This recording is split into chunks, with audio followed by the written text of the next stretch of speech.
Okay, there we go. Hello, welcome to episode 441 of the Self-Help Podcast with me, Ed Lamb, and my good pal, Sean Orford. How are you, Sean? I am stunning. Can you hear me all right? You said I was a bit muffled last time. Yeah, last week a little bit distorted, but you sound all right now. I'll find out. That could be a psychological problem, man. Good, yeah, just eat it. I've never had it done. You know, when people get their ear wax cleared out and they have it really like this massive. Yeah, I've never had that done, but I quite fancy it, to be honest. I'll do it for you. Yeah, oh, go on then. So yeah, apologies if it was a bit distorted last week or anyone had any trouble. Hopefully we're back to our best this time around. Livingthepresent.co.uk for all the show notes and links. That's the website, and Sean's written a blog post as ever to accompany this episode. Yep. And it's quite an interesting one, really, isn't it, Sean? We'll just dive straight in. Could be a short and snappy episode because, well, I'm conscious that there's a story in the UK where there's a bit of sleaze been going on with a Conservative MP. You know, nothing new there apparently. But I mean, this is actually we're putting this one out in a couple of weeks, so by then, who knows what? I mean, the whole government could have collapsed by then. So, yeah. We'll be doing the follow-up on this. Yeah. But it's an interesting thing to discuss anyway. There's quite a bit of psychology at play, and so yeah. What was your kind of slant on the blog post, Sean? What do you want to say? Well, it's to do with what's known in psychospeak as attitude alignment. So, and you see it going on in everything. I mean, it happens if you go to buy a car. It happens when you've got a salesman knocking on the door, or you've got a Jehovah's Witness banging on the door. They're trying to get you to align your ideas and attitudes and beliefs with theirs. Yeah. And I suppose the biggest classic has been the COVID thing. And are you, a conspiracy theorist, or are you go in with it? That kind of thing. And I suppose Brexit was the same thing. That you got people trying to get you, they're trying to seduce you into believing what they're saying is the truth. This is the way to do it. And whether we go left or we go right politically is down to how many people go into alignment with that idea at the point of the election. You know? Yeah. I mean, I was watching the history of Blair and Brown on the iPlayer. There's a a 4-part documentary about that kind of period of politics when New Labour took over for a while, and reasonably successful, but it wasn't without its kind of. Can you hear my dog barking away there? By the way, I can. Is he trying to align your attitude? He is. Yeah, I can't put up with this. I'm trying to podcast at home, and he's found his lungs all of a sudden, and I'll show you. If you watch it on YouTube, you can actually see him. Come and look going at on this the tour of the house here. Look at this little rascal. Are you making all that noise, Cooper? We should be happy. He's found his voice finally, hasn't he? I'm going to chuck him in the back garden. But he'll probably start barking at a squirrel now. Go on, Keeper. Yeah. As I was saying before I was rudely interrupted. So it's not, we're just going to point the finger at Tory MPs, but they do have a decent history of kind of being at the forefront of things when it comes to scandal and sleaze. But yeah, there's something about that idea that power corrupts eventually, and there's lots of stories. So power corrupts, and absolute power corrupts absolutely. Yeah. Said by the first Baron of Acton. So, and I mean, I've kind of dipped my toes in local politics, and potentially could even be, depending on how things go in the next year or two, might even be standing to be a local councillor, which is like the slippery slope towards potential, greater things and potential, sleaze and outrage. And so will we see you at number 10? Yes. Well, maybe. Can you imagine? I think it's very unlikely, but I don't know. Is it? Should we be pointing the finger, or are we all deep down kind of? Do we have it within us to kind of be led down the wrong path and to take, to use power in a bad kind of way? I think that the issue has to be that everybody is trying to get other people to align to their attitudes all the time. So, and whether you're a salesperson or whether you're just trying to communicate with somebody, if you meet somebody who's a friend, you don't go, hello, you four-eyed bastard, how are you? Do you say nice things because you're trying to get them to align to nice things, to be nice to you. You know, you go into a shop, if you're nice to the person behind the counter, they're nice to you. So we're all doing it. And it could be that we go into work feeling like absolute death. We've had a really awful weekend, and someone says, hey, what kind of weekend have you had? And you say, oh, it's absolutely fabulous. Yeah. So we're all playing those kind of games to get the response that we want from other people. Yeah. When we see a politician doing it, it becomes much grosser because usually it's a much bigger deal. And when you've got, you know, the current thing, I don't know the realities of it, but when you're talking about people earning, you know, 100,000 a year on the side, and you know, yeah, and a million here and a million there, kind of stuff, you know, and people are kind of defending things or not defending things, but people are trying to get you, the public, to align with their attitude. So you get this attitude alignment. It's, I mean, even if you watch one of those programs like, you know, Love It or List It, you know, where they're trying to get, you know, one guy is trying to get the people to sell the house and to list their house so they can buy something else. And the other one is trying to get them to love the house by changing the house that they've got. But it's all to do with attitude alignment. Mm-hmm. Yeah. And so whether it's advertising, whether it's you chatting a girl up or whatever it is, or a girl chatting a bloke up or whatever. Yeah, or a bloke, I suppose these days, a bloke chatting a bloke up, or a non-binary person chatting a non-binary person. Yeah. Yeah. So I don't miss anyone out on it. But the issue is we're all doing it. Yeah.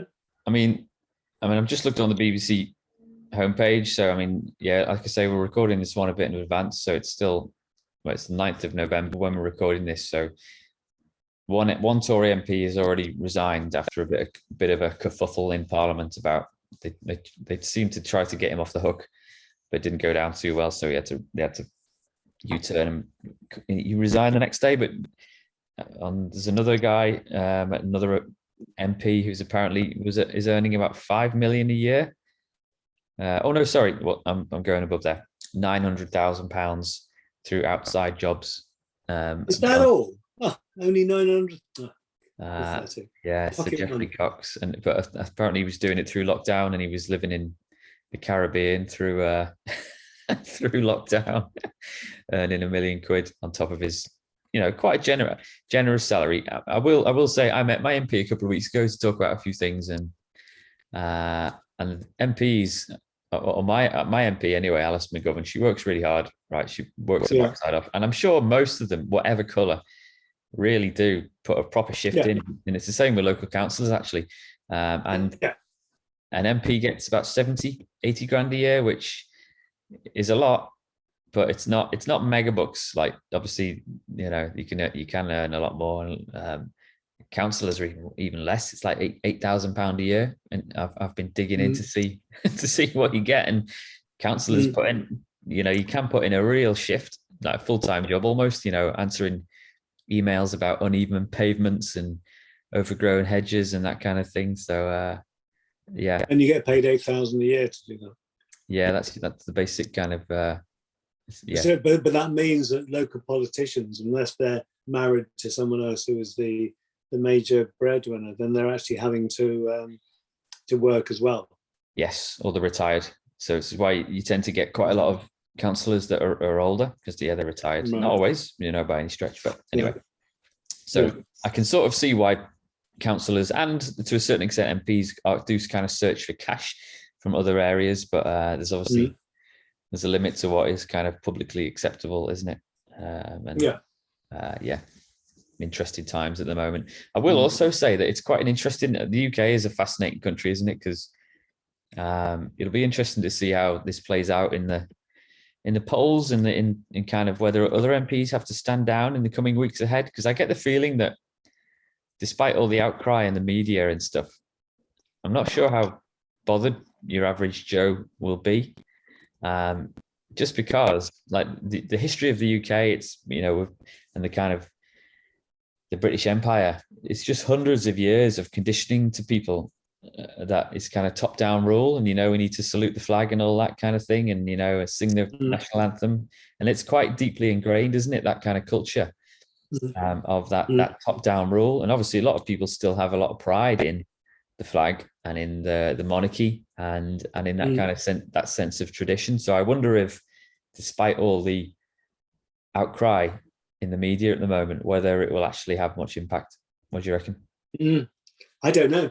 I mean, but the thing to me is that politicians are politicians, and we live in a capitalist system.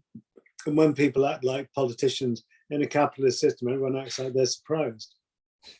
I mean, insider dealing is when you get the lowdown on a deal that's coming up, and you tell your mates, yeah, you need to go for that, and that's called insider dealing. To me, that's capitalism. That's what you do, isn't it? There may be people that aren't in the know that miss out on the deal, and then they get cheesed off. Yeah. But I mean, overall, when we're in a system that works the way our system does, and the only system that would be different would be a communist system, but we've never had a communist system on the planet. We've had things that have been called communism, but the way that Putin is in Russia, say, is not really any different to the way that the Tsars were. It's still kind of so totalitarian power.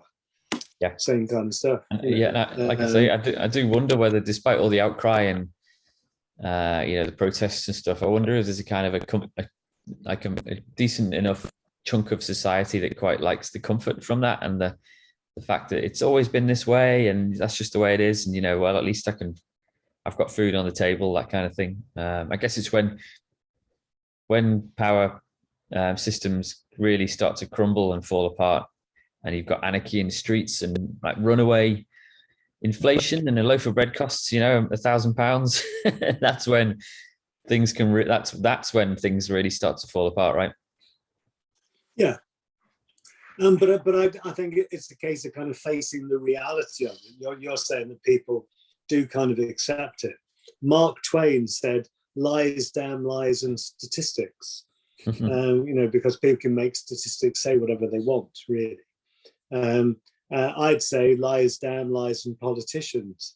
That idea about how do you know when a politician is lying? Well, usually it's because they're talking, or it could be because they're breathing. But the thing, I'm sure people won't like that. But the thing is that if you're saying what you're saying to kind of get the vote and get what you want, how close that is to the truth. There are decent politicians. It'd be unfair to say that there weren't. But that idea that anybody who wants to be a politician by definition shouldn't be allowed to be. If you want to do it, it's like it's probably not the best qualification to do it. It's like, why do you want to do it? What are you going to get out of it? Yeah. Well, not you, of course. Not me. Well, it's interesting, isn't it? Because I've been thinking about that, and why would I want to be a councillor? Because I've seen there's a local Green Party councillor I know quite well, and he's been doing a bit of a journal of what he gets up to throughout the week and how much work he does and his caseloads and all that kind of stuff. And it's quite kind of scary in terms of how intense the work is that he needs to do. And I'm judging whether kind of weigh up whether I'd have time to do it all, or the energy and emotional energy to help people. Because I think, but I do want to help people. And obviously, with my environmental stuff, I'm aware of the need to kind of act quite urgently. So I think I'd be quite good on that front. But yeah, I don't know. It's it's slippery slope, eh? Yeah. I wonder how many people go into politics with good intention and don't intend to be, corrupt or purveyors of falsehoods, but end up having to do that to kind of keep things going and to keep the show on the road and not to give away secrets to other governments and all kinds of stuff that must come into play. Yeah, I mean, there is a certain route into politics, isn't there? That that a lot of MPs will have done the same degree, the same degree at university, or the degrees. Or is it politics, something in economics? Economics and history, is it? Yeah, PPE or PEE, I can't remember. So I mean, if you've been on that, because I don't think anyone likes that. The photos of Cameron and Boris Johnson, at Ealing or whatever college they went to. And even at the age of 16, 17, 18, they were on this trajectory to be MPs and future prime ministers. That stinks really, doesn't it? Because that's not really how democracy should work, to have people in power from such a small microcosm of society. So hopefully is that the issue about it? It's not what you know, it's who you know. Yeah. And is that what's going on? And is that what's gone on with the thing that you were quoting from earlier on, where someone has done something that maybe they shouldn't have done, and then their mates are coming in to try and cover up for it? Yeah, maybe. And I think that world is crumbling a little bit, and it's weird because we've seen with Brexit, we saw a real clamour to take back control. And I think Brexit was a really mixed message, because on the one hand, it was about taking back control, apparently. And it was also a bit of a cry from a certain section of the population to kind of end the kind of elite rule, whether it be from Europe or from even in the UK. And what we've been left with is, okay, we've got control back, but it's in the hands of the elites still, in just the UK version, isn't it? Yeah. So I can, I wasn't a big fan of Brexit, but I could understand why, in the end, why we made that decision. And I can understand now why people are still annoyed, despite their wildest dreams coming true. I think we're still in that we've kind of figured the first piece of the puzzle out, but we've realized that we've still got an awful lot of work to do to kind of get to the kind of those green pastures and all that. Yeah, I think you're right. And it's probably going to take several years to get to it. And who knows what's going to happen on the planet over those years. Yeah, I know. Yeah, fascinating. So I'm going to stick a couple of links in the show notes, and possibly one as my resource of the week, actually, about kind of the history of the UK and why we kind of still love the monarchy so much.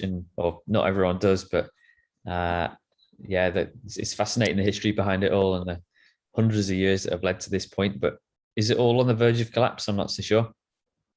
Don't know. It's going to be interesting, this next bit, because when the Queen does die, it does leave a big hole, and whether Charles is big enough to fill it, or whether William is big enough to fill it, we don't know. Yeah, fascinating times. But what's your resource of the week, Sean? Well, I've got three, and they're three books of people that I know that are power hungry, always talk about reading. One is The Art of War by Sun Tzu, and that's really interesting to read. They're just little books, right? The next one is How to Use Your Enemies. It's like how to use your enemies to your advantage, which is really kind of political. That's Balthazar Gracian. And this is a Plato book, and it was Socrates' defense, because Socrates was put on trial, and it's like the defense that went on. Okay. But it's like those three books, if you read them, you can see the kind of political moves that go on around us, and you can see what people are doing. And I think, I wonder where you got that from. And people are still using that kind of stuff now. Yeah. Right, I'll have to borrow all those if and when I become a local councillor, eh? Yeah. I'll give a quick mention in my resource to the movie Dune, which came out quite recently. Which I read all those books when I was a whippersnapper. Tricky movie, tricky book to turn into a movie, but worth watching. And it's obviously that real power struggle between the two great houses. Is it? Harkonnen and Arcades, is it? Oh gosh, I just saw the movie. I can't remember. Anyway. You have to get the Dune spice. Yeah, amazing. Chasing the resources of that planet. So go watch the movie if you can, or read the book, because quite amazing kind of sci-fi politics going on there. Yeah, completely. Yeah. Cool. All right, Sean, snappy, but you happy, Sean? Yeah, I'm snappy and happy. Yeah. All right, let's quit before Cooper starts barking again. We'll see you again next week. All right. Yeah. Yeah, see, Cooper is just trying to align your attitudes, is what he's Isn't doing, he? to I his know. needs. He just wants them squirrels, bless him. Yeah. All right, I'll see you all next week. Yeah. Okay. You take care. Ta-da. See ya. See ya. Bye.